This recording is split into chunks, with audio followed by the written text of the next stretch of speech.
ইনি ওই নারী ছিলেন যার বিয়ের মোহরানা হবে আমাদের জান্নাতে যাওয়া।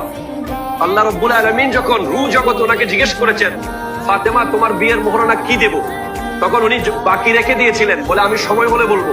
তো কিয়ামতের দিন যখন লাইনে লাইনে আমরা দাঁড়িয়ে যাব, তখন হযরতে সাইয়্যিদা ফাতেমাতুজ জাহরা রাদিয়াল্লাহু তাআলা আনহা পুলসিরাত পার হওয়ার জন্য রওনা করবেন।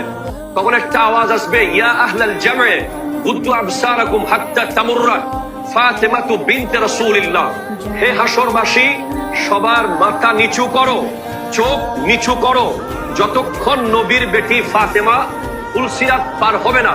তিনি এত পর্দানশীল ছিলেন যে ওনার পর্দার কারণে হাসরের মাঠে আমাদের সবাইকে জমিনের দিকে তাকিয়ে থাকতে হবে।